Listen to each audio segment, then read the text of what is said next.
Réagir un petit peu, voir si les éléments présentés vous ont rendu curieux, vous appellent quelques questions et on va David se lance. Tu sais, Christine, qu'il ne faut pas chercher longtemps. Comme d'habitude, je fais ça comme ça lance les autres questions. Moi, c'est pas trop pour l'instant sur les projets que je voudrais rebondir, mais c'était un peu sur l'introduction, sur la notion de frugalité. Le mouvement pour la frugalité a été et toujours un peu le fer de lance d'un certain nombre de techniques. Vous l'avez montré dans vos projets, hein, où on expérimente, on va chercher des choses. Et en même temps, en ce moment, on est dans un cadre où, avec l'aspect réglementaire notamment, les maîtres d'ouvrage qui commencent à vraiment s'approprier de plus en plus ces questions-là, on est dans une forme de massification, en gros, d'un certain nombre de sujets, notamment sur des questions d'écomatériaux, notamment les questions de ventilation. On commence à se poser des questions sur des gros équipements, tu les as un peu montrés également. Et ma question, elle n'est pas simple, c'est la frugalité, vous, comment vous la vivez en fait pour l'avenir? C'est-à-dire qu'aujourd'hui, on démocratise la paille, la terre, le chanvre, etc. Où est-ce que vous placez finalement votre action technique? Parce que là, on parle un peu plus de technique. Qu'est-ce que vous souhaitez expérimenter? Vers quoi vous souhaitez défricher encore? Il y a des bouts de réponse, mais j'aimerais bien que vous creusiez ça encore.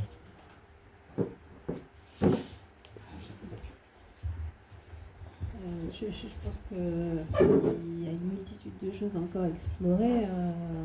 Moi, techniquement, je ne suis pas tout à fait à l'aise pour répondre sur ce qui est ventilation, mais justement, j'essaie de prévoir plutôt, enfin, de machines notamment, mais plutôt de travailler sur du low-tech.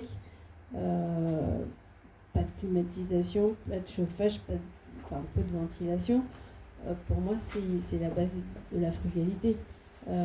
Après, justement, si j'utilise des matériaux biosourcés, plus en autoconstruction et en chantier participatif, parce que la main-d'œuvre est plus chère en France, enfin en France, mais aussi parce que les matériaux, on peut les trouver très proches. La paille, on va la trouver chez le fermier du coin, la terre en excavant la piscine du voisin, ou le chanvre, on a des filières qui sont en train de se mettre en place au niveau de la Charente-Maritime pour nous. Donc voilà, mais il y a encore tellement de choses à découvrir. C'est des vieux savoir-faire, mais qu'on a oubliés et qu'il faut encore pousser, quoi. Il y a beaucoup, on arrive seulement à comprendre aujourd'hui comment fonctionne le béton de chanvre sur de la pierre, du melon, et comment on peut gagner des calories gratuitement. Donc voilà, je pense qu'on est tout au début, en fait. Oui, puis j'ai l'impression qu'il y a quand même des vents contraires. Il y a des réticences de lobbyistes industriels, il y a des vents contraires dus aux dérives de ce qui est considéré confort aujourd'hui. Voilà, une fois qu'on est biberonné à la clim depuis 25 ans, ça paraît difficile de repasser par la case, comprendre ce que c'est que le confort adaptatif, déjà, qui est une notion qui est sortie à partir de 2004, qui est vachement intéressante et qui fait qu'on supporte pas du tout, on n'est pas prêt du tout à supporter la même chose en juillet-août qu'en février. C'est logique. Donc il y a vraiment quelque chose d'un peu compliqué là-dessus. La clim, c'est aussi le petit contrôle individualisé dans les bureaux ou à la maison, la télécommande facile, etc. On oublie complètement l'énergie est quand même encore aujourd'hui, on peut dire quand même pas chère. Et donc on ne voit pas très vite quand on fait un peu n'importe quoi avec ces appareils. Il y a eu la RT 2012 qui n'a pas aidé à pas inciter les gens à tomber dans le panneau de la clim ou du rafraîchissement. Il y a le gouvernement qui subventionne allègrement les pompes à chaleur sans préciser que le fluide frigorigène est autant à effet de serre que ça, personne n'en parle, etc. Donc il y a quand même quelques freins comme ça. Côté sécurité incendie, on va recevoir apparemment bientôt la doctrine un peu plus clarifiée pour tout le monde sur... vous savez, il y a 2-3 ans, ça a été un peu chahuté, la guerre entre la préfecture de police de Paris et tout un tas de choses, Dives-Bois, enfin bon, apparemment ça va être un peu plus clair, mais apparemment c'est pas trop dans un sens très frugal. Donc s'il faut toujours tout encapsuler, etc., c'est pas toujours dans les intentions qui vont nous arranger. Et quand j'ai parlé à des pompiers que les parades existaient souvent dans des détails qu'on peut faire avec des cordons de laine de roche, des coupures en étage ou je sais pas quel autre déflecteur, au final, ils m'ont répondu oui, on sait, mais on a peur des mauvaises qualités d'exécution en chantier.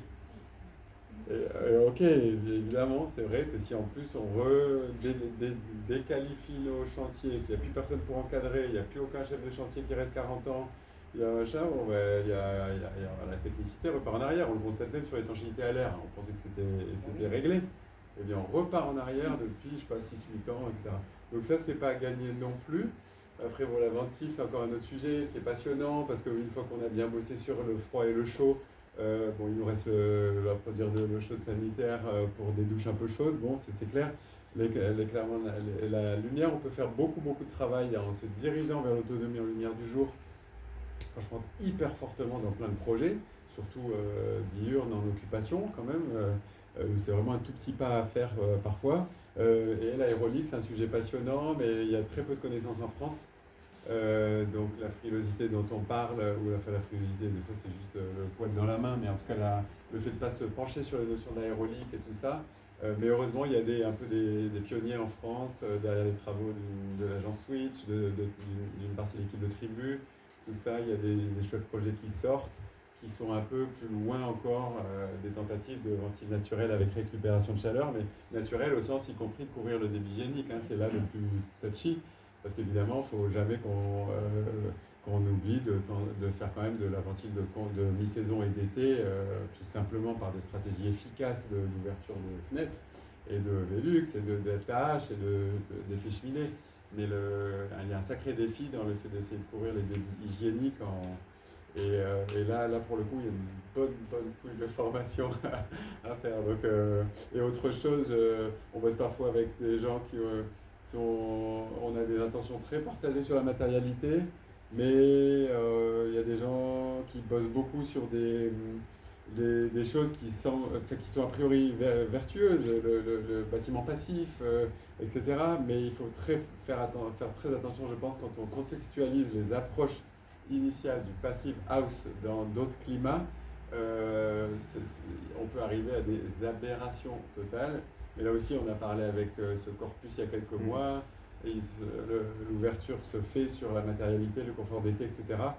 Donc voilà, tout ça va dans le bon sens, mais des fois, on est vraiment suréquipé, etc. Donc la recherche du curseur entre tout automatiser, faire des GTB où l'usager ne fait plus rien, etc. Et la sollicitation de l'usager, j'en parlais en arrivant ici, encore hier, j'en parlais, voilà, des fois on se dit mais on a fait le 90% du boulot avec un projet résilient, bouclier solaire et plein de choses, et puis les 3 gestes qu'on demande sont pas bien compris, donc la question de l'appropriation reste vraiment maximale. Je suis persuadé que dans plein de projets on est juste au bout, mais il faut un accompagnement, il faut dialoguer, il faut essayer d'impliquer le futur utilisateur très tôt dans la démarche. Ça ne sera jamais en trop. On a remarqué que la qualité de l'appropriation lors du lancement de, je dirais, la mise en exploitation est vraiment supérieure lorsqu'on a accompagné les équipes. Mais les équipes sont diverses, on a des centaines d'agents, donc c'est un sacré boulot à réfléchir là-dessus, sur la question de l'usage, la compréhension de ça. Moi, je vais rebondir là-dessus. Moi, j'ai dit qu'il serait peut-être intéressant qu'au moment de la livraison, de la réception de chantier, ce ne soit pas juste une réception factuelle, mais qu'il y ait vraiment une question de transmission. Parce que en travaillant sur un projet pendant 2-3 ans, bah forcément, on va avoir posé des intentions. Les usagers on fait au maximum pour qu'ils soient intégrés, mais ils ne sont pas forcément toujours présents. Et donc, peut-être un temps de transmission un peu formalisé. Comme on remet un notice d'utilisation, bah, c'est peut-être une notice d'usage avec des temps. Et ça, c'est peut-être aussi des choses que nous, en tant qu'architecte, on peut réinventer, enfin architecte ou maîtrise d'œuvre globale, mais réinventer pour avoir ce temps d'échange-là. Ça, c'était un sujet. Et après, moi, je dirais que là, en ce moment, moi je trouve ça hyper confortable en ce moment parce qu'on a de plus en plus quand même de réglementations qui bordent un petit peu en tant que, enfin, quand on voit ceux qui ont expérimenté il y a 15, 20, 30 ans, bah, ils ont vachement défriché. J'avais un prof d'école d'archi qui était menuisier charpentier qui avait inventé les murs trombes puis on se disait ah bah c'est passionnant, ça se faisait, comment ça se fait que c'est pas encore fait. Enfin, on sent qu'il y a toujours eu cette envie de faire autrement. Et aujourd'hui, je trouve que quand même les filières, il y a quand même une certaine maturation, il y a une capacité de recul, il y a une formalisation, donc c'est quand même hyper, c'est sereinement qu'on peut aujourd'hui proposer ce type de construction à nos maîtres d'ouvrage. Après, ouais, il y a beaucoup quand même il y a beaucoup de greenwashing et ça c'est frustrant. Et je pense que ça passe par notre frugalité à nous. Enfin, moi, c'est quelque chose que je m'interroge beaucoup. Je travaille seule, on est deux, mais je me dis, est-ce que vraiment il faut qu'il y en ait d'autres? Est-ce qu'il faut qu'il y ait plus de projets? À quel moment est-ce que, à partir du moment où moi, j'arrive à nourrir mes enfants, est-ce que c'est pas déjà bien? Et c'est accepter ça, en fait, parce que cette course permanente au projet, tout ça, je pense que nos propres professions ont à s'interroger, parce qu'aujourd'hui, travailler sur un projet de cette manière-là, c'est exigeant. En fait, ça demande du temps, et il n'y a pas 15 milliards de manières. Ça demande de se former, ça demande de connaître les gens, ça demande de tisser des liens, ça demande de rebosser, ça demande de se questionner, de sortir de ses certitudes. Donc, je pense qu'on a aussi dans notre pratique à réinterroger une forme de frugalité. Waouh, super. Pour moi, la frugalité, elle est avant tout heureuse. Parce que si elle n'est pas heureuse, ça revient à être un questionnaire, un QCM à cocher, et on rentre dans le greenwashing très facilement avec les QCM. Quand il n'y a plus que des chiffres, on les manipule comme on veut. Pour être heureuse, il faut que les architectes se réapproprient les projets, effectivement, arrêtent d'être manipulés parfois par des bureaux d'études qui veulent faire du chiffre. On en revient à ce que tu disais, en fait. Puis accepter qu'il y a des projets sur lesquels on va devoir passer beaucoup plus de temps que prévu pour travailler vers la frugalité. Waouh, c'est bref, mais je ne sais pas comment développer plus. Je ne sais pas si c'est clair, mais amener de la poésie dans les projets, c'est aussi travailler avec des beaux matériaux. C'est travailler les matériaux pour qu'on les voit. Plein d'eau, des dalles 60 et des trucs comme ça. Voilà. Merci.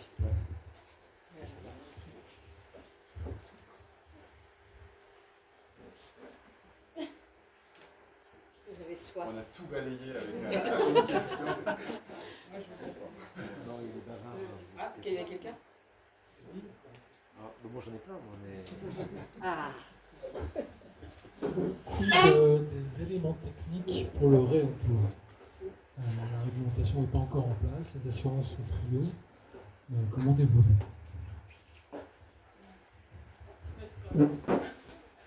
T'as envie de répondre? Oui. Et ici en plus. Alors, ouais, juste pour préciser, les éléments, le réemploi des éléments, des installations techniques. Oui. Incendie, électricité. Ventilation. Je sèche. Effectivement, c'est pas encore dans nos premiers. Ouais, je sèche bien. Même les luminaires, vous le faites pas trop? Ben, en fait, dans ce qu'on balaye pour le moment, alors nous, c'était que 4 ans ou quoi qu'on a. Enfin, ça fait longtemps qu'on se dit qu'il va falloir bosser là-dessus, mais plus fortement depuis 3-4 ans on allait fouiller comment s'y prenait Bellastock, comment s'y prenaient les confrères de Hydre dans 64, etc. Et puis les formations sont proposées maintenant quand même, hein, tous azimuts, par ODI, c'est par d'autres. Les bureaux de contrôle, certains proposent déjà je dirais une prestation appropriée. On les fait intervenir dès qu'on peut lorsqu'on évoque ce sujet-là. Donc on n'est absolument pas tout seul quand même. C'est un peu sport. Les territoires s'organisent. Quand on a fait les 5e, 6e, 7e rencontres de la frugalité à Nancy, je sais plus trop, Nancy en octobre, On est allé visiter la maison du réemploi au pied d'une barque reprend chez Métoff, qui a généré ça. La collectivité Bordeaux Métropole a lancé avec tout le travail que faisait Cancan depuis 2017 dans les deux cas, c'est quoi le nom? Enfin bon, une maison du réemploi également à Mérignac. Et puis toute cette idée de repérage du sourcing. Il y a des sites internet maintenant quand même assez clairs, assez complets. Et cette idée de caractérisation, d'étiquetage même, etc., est en train de monter en flèche. Et puis il y a les collectivités, ça s'arrange aussi de temps en temps pour mettre à disposition temporairement des espaces peut-être en devenir, mais pour du stockage temporaire, et essayer de mailler tout ça. C'est vrai que c'est une sacrée organisation, mais je trouve que ça accélère en flèche. On peut pas dire qu'on est bloqué, même quand on n'est pas un projet producteur. Hein. C'est-à-dire, on peut se poser la question d'être récepteur dans n'importe quelle opération aujourd'hui, quand même. Ouais. Je vais juste compléter sur les équipements techniques. Il y a aujourd'hui des structures nationales qui collectent et qui caractérisent ces matériaux-là et qui les mettent en vente. Donc aujourd'hui, il y a possibilité de se fournir sur des matériaux. Après, c'est aussi beaucoup, ça demande au cas par cas. Quand c'est du in situ, quand ça veut dire aujourd'hui j'ai des plafonniers, on va travailler avec le bureau de contrôle pour qu'ils puissent encadrer la caractérisation des matériaux notamment. Donc on peut avoir ce type de procédure. C'est donc moi par exemple Alpes Contrôle régulièrement, on travaille avec eux, passe réemploi. On va apporter les preuves d'une dépose soignée, d'un stockage soigné et d'une remise en œuvre. Et de cette manière-là, on va pouvoir garantir de nouveau. Après, je ne veux pas dire de bêtises, mais aujourd'hui, il y a quand même encore, et c'est là aussi où il faut prendre un peu notre part de responsabilité, une certaine forme de prise de responsabilité de la part du maître d'œuvre et de la part de l'artisan. Encore aujourd'hui, sur ces sujets-là, on n'a pas encore complètement des matériaux qui sont toujours qualifiés sans prise de responsabilité. Mais c'est en devenir. Aujourd'hui, tout ce qui est équipement sanitaire, par exemple, c'est plus un sujet. On sait les remettre en œuvre, on sait les repérer. Donc ça va en progressant. Les équipements techniques, c'est encore, c'est encore un peu des sujets. Peut-être pour rebondir, si tu veux dire 2 mots peut-être. Ouais.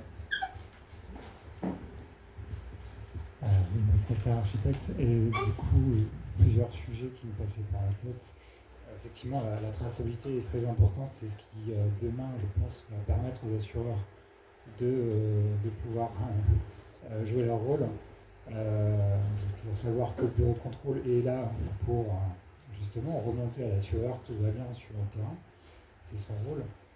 J'ai fait une formation d'une journée récemment sur l'assurance et sur le sujet des équipements. Ça bouge énormément ces dernières années. Les assureurs sont passés par tous les états, rouge, vert, bleu. Dernièrement, les équipements sont plutôt quelque chose de facile à réemployer pour un assureur. C'est très étonnant, mais profitons-en. Maintenant, il faut creuser peut-être le sujet un peu plus que ça. Des exemples de choses que tu as peut-être réemployées en équipement technique, les luminaires par exemple, oui, des choses comme ça. Ça se fait toujours, assez facilement, des luminaires qu'on a sur place, qu'on réemploie sur place. Et après, la question qui revient toujours, oui, c'était ça aussi, c'est qu'on est architecte, on peut faire un diagramme ressources. On a des entreprises qui connaissent les matériaux, il faut peut-être s'appuyer aussi sur elles. Et c'est le gros point d'interrogation est sur la qualification, la requalification du matériel. Pour l'instant, qui le fait? Il y a des débats entre la MAF qui dit c'est surtout pas vous, une avocate qui nous a formés qui nous dit c'est votre rôle, c'est déjà votre rôle. Donc voilà, et on comprend que les assureurs mettent le frein et qu'il faut peut-être aussi se re-questionner nous. On a un rôle, les entreprises. À la transmission, voilà. Et donc, moi, ma question, elle était sur quand on inclut effectivement soit le maître d'ouvrage, soit du chantier participatif, justement, le cadre assurantiel à ce niveau-là, on gère comment? Parce que, c'est par exemple, moi, dans ma commune, il y a un projet de réhabilitation de grange ou de la raser, par exemple, pour faire un lieu commun. Et les premières discussions que, par exemple, j'ai pu avoir avec le maire, C'était ah bah non, mais si on commence à inclure des gens, des habitants, tout ça, non mais des habitants sur des choses spécifiques, mais voilà. Voilà, c'était tout de suite, ah bah non, puis ça coûtera plus cher de faire en biosourcé, donc là il y a un gros combat à faire pour, ça coûte plus cher effectivement sur ce que vous disiez, quoi, Alors, c'est la question que je voulais poser, est-ce que ça coûte plus En cher? tout cas sur le participatif, il doit être très cadré. Il est à cadrer, mais faut jamais oublier tout ce qu'on a dit depuis tout à l'heure. C'est très savoureux. On transforme la pénibilité d'un chantier en récit. À partir de là, on crée du commun, et surtout pour une salle apparemment polyvalente, faut foncer. On fait absolument pas n'importe quoi. Ça peut être du participatif juste de sensibilisation. Ça nous est arrivé de faire, je veux dire, service minimum et indolore, on fait passer les mômes de la commune, il y a une journée sur la terre crue, on met en œuvre une botte de paille, on apprend je sais pas quoi.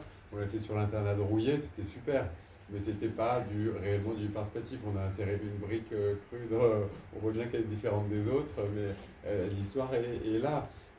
Et quand on fait plus fortement du chantier participatif, ça s'encadre absolument. La partie assurantielle, le niveau de travaux, le cadre d'intervention, si on fait de la terre crue, à quelle saison et dans quel cadre, on fait gaffe aux coactivités sur chantier, etc. C'est absolument cadré, absolument pas... alors franchement, moi je dirais absolument pas que c'est nécessairement un surcoût. Ça se flèche sur une partie d'ouvrage, peut-être pas pas celle la plus structurelle, pas la plus d'étanchéité à l'eau, enfin j'en sais rien, mais au cadre, il n'y a aucun souci. Et c'est vraiment très très fort en impact. En revanche, en tout cas pour la terre crue, à chaque fois qu'on l'a bossé, les gens reviennent, ils tremblent, quoi. Ils sont transcendés, il y a quelque chose d'incroyable à passer une journée, une semaine ou 3 semaines à faire des ouvrages terre. Je ne sais pas si ça fait écho à des choses qu'on a dans les tripes il y a 10 000 ans. Mais en tout cas, là-dessus, c'est bluffant en plus du commun, quoi. Ça rejoint la question du récit commun, en fait. C'est ça, c'est vraiment un bâtiment, c'est pas juste des murs, c'est un ensemble de gens qui vont composer, qui vont occuper ce lieu. Et donc, à partir du moment où on les inclut, nous, à chaque fois, ça marche super bien. Après, c'est strictement encadré. Généralement, dès qu'on est sur des marchés publics, moi, le coordinateur sécurité, le premier chantier que j'ai dû faire, il m'a dit même pas en rêve. Et j'ai dit bien sûr que si, ça s'est déjà fait, donc ça se fera. Et puis au final, si. C'est-à-dire qu'il y a une convention qui est signée, c'est inclus pour les entreprises savent qu'il va y avoir du chantier participatif, elles ont répondu à l'appel d'offres avec du chantier. C'est la responsabilité en partie de l'entreprise d'encadrer. Nous, on a fait ce choix-là d'encadrer les élèves. Ça peut être aussi des personnes extérieures, mais il y a un cadre qui est bien défini et qui est clair pour tout le monde dès le départ. Et dans ce cadre-là, ça se passe bien. Et après, sur la co-construction des études, moi je le fais maintenant quasiment, enfin dès que je peux aussi, parce que on gagne beaucoup de temps avec du privé comme avec du public. Et là, pour convaincre qu'on ne va pas perdre de temps, notamment en phase d'études, et que ça va être compliqué d'écouter l'avis de monsieur machin, de nana machin, on donne un cadre. Et c'est dans une première tranche, étude de faisabilité, ça se passe en 2 mois et demi. En 2 mois et demi, je vais vous organiser, on va faire l'état des lieux, et après on va faire 2-3 ateliers de conception en phase d'esquisse. Et ça permet quoi? Ça permet là aussi de commencer à initier un récit commun sur une base d'un projet qui n'est pas encore ficelé, on n'est pas dans le détail de la poignée de porte. Mais par contre, ça permet de fédérer tout le monde et de s'assurer qu'après, quand le chantier sort, il ne va pas être remis en question. Donc c'est comme ça que je dirais même jusqu'à l'acceptation parfois des riverains, etc. Qui étaient réfractaires au départ. C'était pendant un de ces ateliers où certains émettaient la volonté d'eux. Et voilà, je pense qu'il a vraiment senti ça comme un pied dans la porte. Mince, je t'ai fait rentrer. Ça se prépare beaucoup les ateliers phares. Généralement, on sort de là, on est bien rincé. Ça se cadre, il y a une méthode, je trouve aussi. Dans nos OP, il y a souvent un spécialiste, ou une spécialiste avec une méthodologie. Une fois, j'ai bien vu que ça n'a pas marché, la méthode ne marchait pas du tout. Tout le reste, toutes les autres fois, oui. Et l'adhésion, la qualité de dialogue à laquelle ça met, c'est assez bluffant. Moi, je trouve qu'il ne faut jamais craindre les... Enfin voilà, je pense même que ça peut se faire en temps masqué dans un planning complet, si jamais il y avait vraiment à une question de planning global redoutablement rapide, etc., ça sera rarement trop de temps passé que de... Voilà. Et je trouve vraiment qu'il n'y a qu'une maîtrise d'ouvrage qui peut lancer, enfin elle peut être soumise par les équipes, mais la fermeté de la maîtrise d'ouvrage là-dessus est vraiment absolument décisive. Je rejoins Pascal sur la manière dont il essaie de cadrer les choses hyper clairement volontariste. Ça n'empêche pas que si sur un dossier il en a dit un peu trop, il y aura du pragmatisme après. Mais en revanche, si le maître d'ouvrage ne donne pas le ton volontarisme, il y a toutes les chances pour que déjà on a perdu d'écran, on n'a pas lancé de message aux maîtriseurs qui candidatent, donc on peut être un peu mou là-dessus, l'intention n'est pas ferme. Toutes les chances pour qu'on arrive moins loin. Voilà, absolument garanti. Dans ta question, il y avait aussi la question du coût. Notre expérience est que on s'en sort plutôt mieux en conservant. J'en reviens au cas de l'hôpital pour Grand Cognac, mais c'était aussi vrai pour d'autres sujets. Pour le faire passer auprès de la collectivité, il a fallu prouver qu'on était moins cher. On l'a fait de façon théorique, bien sûr, mais à la sortie de l'appel d'offres, on était dans nos prix et quelque part c'était une preuve, enfin, sur la moitié de la théorie, mais c'était une preuve que ça marche et qu'on s'en sort plutôt mieux. C'est pas du tout dans l'état d'esprit, de pas mal de, bon, je ne vais pas faire la guerre des générations, mais de personnes qui préfèrent le coup de bulle. Le coup de bulle, c'est facile, après c'est propre. Sauf que le coup de bulle, c'est aussi aller chercher des tonnes de béton en sous-sol, parce que construire à moitié sur une fondation glissante, c'est une catastrophe. Et puis après, c'est reprendre à zéro et recouler du béton qui a déjà été coulé. Ça me fait penser justement à un sujet, alors c'est un échec, on n'a pas abouti avec un bailleur social en sud de Vienne. C'était trop tôt peut-être, qui avait rasé une barre. On lui avait proposé de travailler, il voulait faire des pavillons, de travailler des pavillons qu'on vienne poser en utilisant les substructions existantes. On n'a pas réussi, même si on lui avait démontré que c'était mieux, plus rapide et plus efficace, et vachement plus chouette. Bon, aujourd'hui peut-être que ça marcherait, je ne sais pas. Je voulais rebondir là, parce que c'est un truc tout de suite. C'est sur la temporalité des projets, ça va rejoindre ça. La temporalité des projets, comme dans notre vie courante, quand on est pressé, c'est qu'on est riche en fait. Et effectivement, prendre le temps de la concertation, prendre le temps de bien faire, de bien diagnostiquer, c'est sans aucun doute des gains d'échelle à la fin. Or, le bâtiment, il va durer 50 ans, si on est vrai. Donc prendre 6 mois de plus sur une conception globale de 2 ans, 2 ans et demi, bon, finalement c'est quoi, 2% de temps en plus?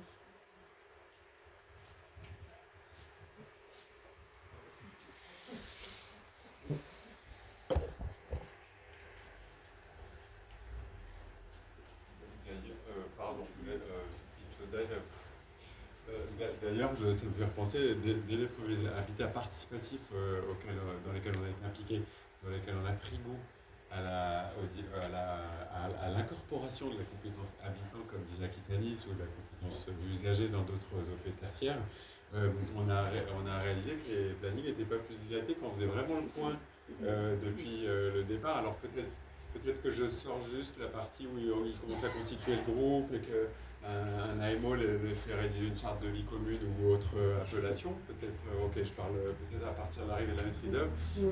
De là à livraison chantier, on était absolument dans les mêmes clous que études chantier que des OP autres, hein, pour info. Tu parles de participation en amont là.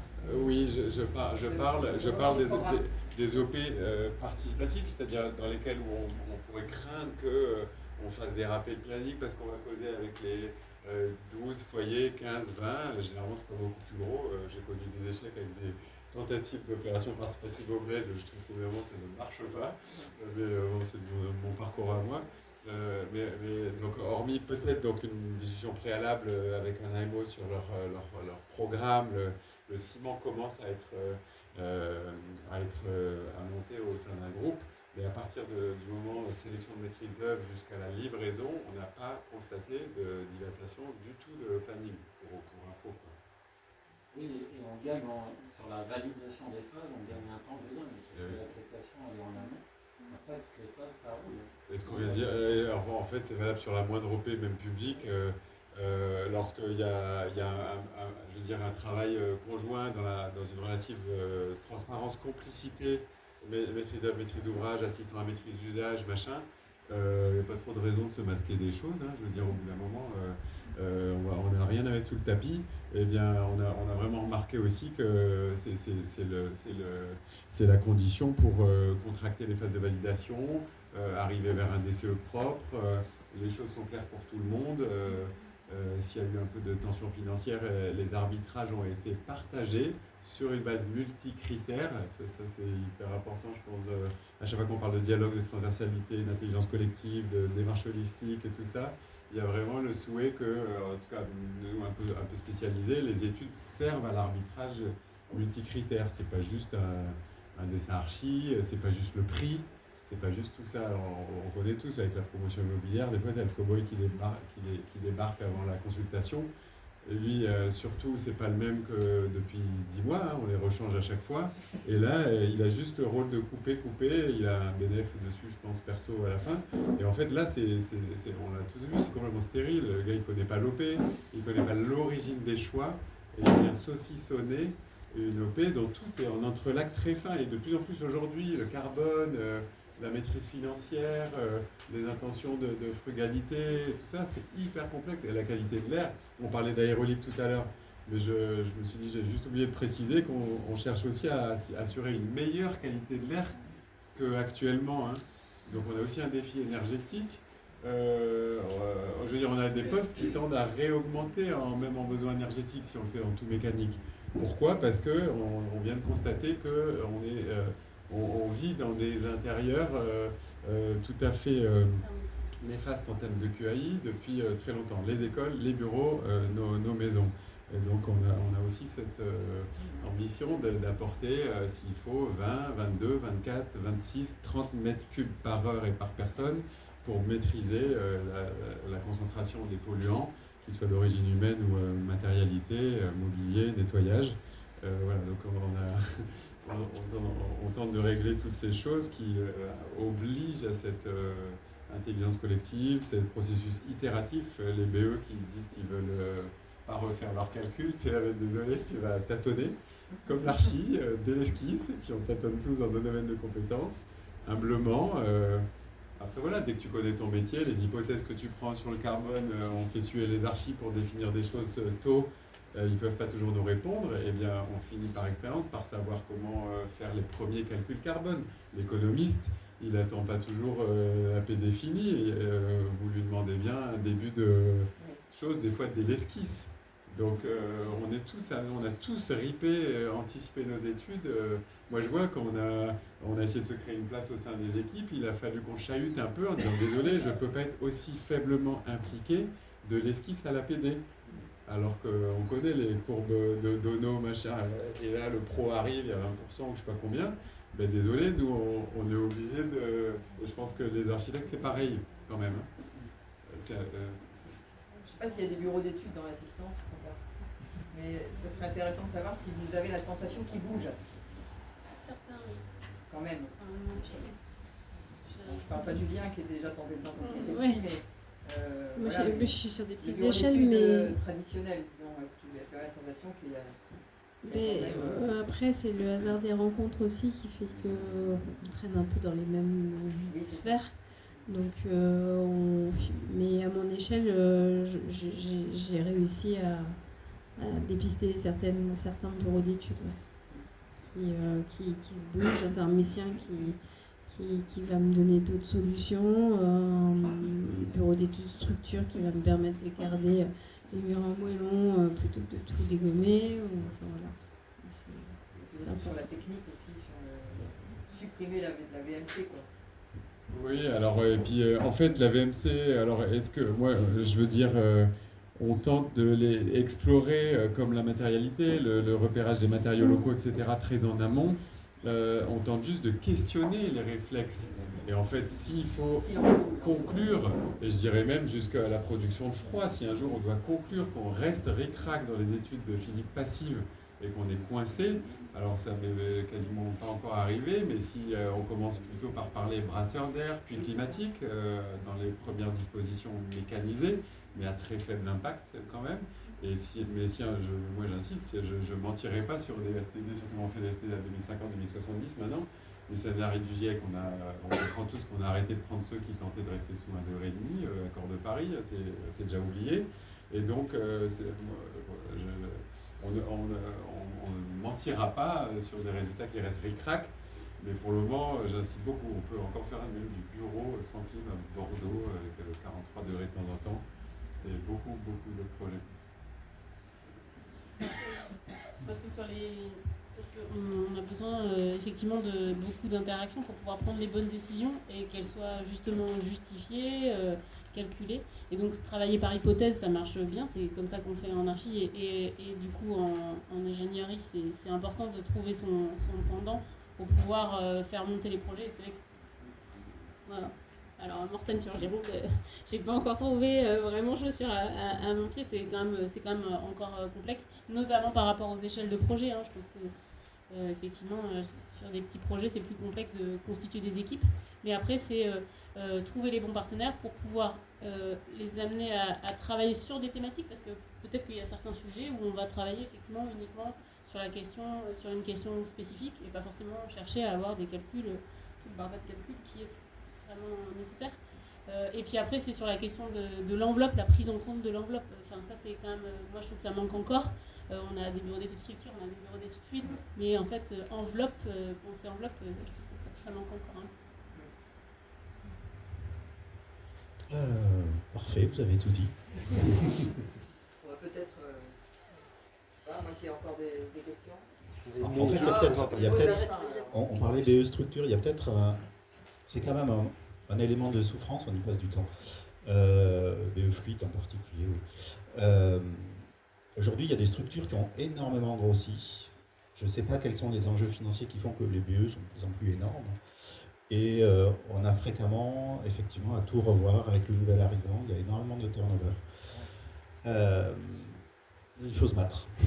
Il n'y a pas d'autre, je ne vois pas d'autre solution pour le moment. Et puis, si vous pouvez partager des bons BE, il y en a, mais pas beaucoup. Je ne sais pas si les indépendants... Enfin, il y en a eu, puis plus. Comme tout le monde. Moi, j'avais une petite question apparemment pour conclure. Donc là, vous nous avez présenté vos approches frugales et notamment, vous avez bien présenté le fait que c'est une approche qui est quand même un petit peu différente de ce qui se fait de manière un peu classique.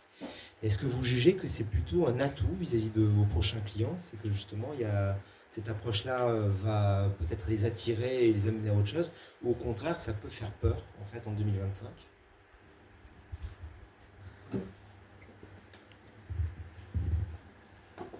Alors, je ne sais pas vraiment quoi te répondre parce que moi, mes clients en général, ils viennent me voir, donc c'est déjà, voilà, c'est déjà acquis. Ceux qui tombent par hasard, je leur mets vite la puce à l'oreille, c'est-à-dire que c'est à prendre ou à laisser, c'est soit ça ou pas, mais bon, je prends un peu des pincettes quand même, je ne vais pas direct. Mais oui, enfin, moi, c'est... Il n'y a pas de demi-mesure, en fait. C'est ce qui donne du sens à mon métier, en fait. Alors, j'ai choisi de certainement gagner moins, mais gagner mieux, ma vie. Comme dit Emeline, j'ai de quoi donner à manger à mes enfants, donc voilà, ça me suffit. Tu dis ça, Anne-Claire, pas sur la sobriété de mode de vie, mais sur la question de la fermeté, de l'intention. Je crois que c'est un point hyper commun à tous les gens que je croise dans le mouvement de la frugalité, et encore là, tous les cadres, je crois, etc. Quand même, il y a franchement, strictement, systématiquement, des idées claires sur où aller et ce qu'on ne veut plus faire. Et tout ça est basé sur une analyse de constats de dizaines d'années d'observations, de choses qui ne semblent pas tourner rond, de choses qui n'apportent pas du tout des réponses aux enjeux un peu vertigineux à nouveau qu'on a devant, hein, vraiment là. Et en fait, ça nous permet de s'assurer de réunir des gens autour d'une envie. On a quand même le droit de dire encore que quand on fait un projet, même jusqu'au BE, tout le monde, hein, qu'on a envie d'y répondre. C'est pas juste dossier, numéro, matricule, je sais pas quoi. Et quand tu as envie de répondre, déjà, tu arrives à entraîner l'économiste, tout le monde à les intentions. Moi, j'hallucine tout le temps quand un économiste ou un fluide répond avec complètement à côté par rapport à l'intention de l'architecte ou tout. Tu as envie d'être, je sais pas, t'as pas compris ou tu es obligé d'y aller là, ou alors t'as pas, les intentions sont fermes dès le départ. Donc, il y a vraiment une rigueur et une rigueur aussi dans la qualification, la montée en compétences, la formation qu'on a tous fait et qui est au fil du temps, qui reste aussi savoureuse. On n'a pas du tout envie de cracher la même chose pendant 40 ans. Hein. Donc les choses avancent, on est curieux, le retour d'expérience honnête aussi, des fois on se gaufre, et il y a un truc qui n'a pas marché, eh bien c'est tout aussi intéressant que les choses réplicables. Donc l'honnêteté dans le retour d'expérience et cet effet d'entraînement, je pense quand même. Hein. C'est aussi pour ça qu'on essaie de se regrouper. Ça nous donne une certaine force. On a besoin aussi parfois de reprendre un peu de pouvoir et de se dire on fait pas ça pour rien, quoi. On continue peut-être du coup. Je vous voilà. Il faudrait c'est chaud. Allez. Rapidement, alors si vous avez un mot à ajouter tous les deux. N'hésitons pas là, oui. Non, mais pas. Allez, on va boire un coup puis on continue. Merci de votre attention.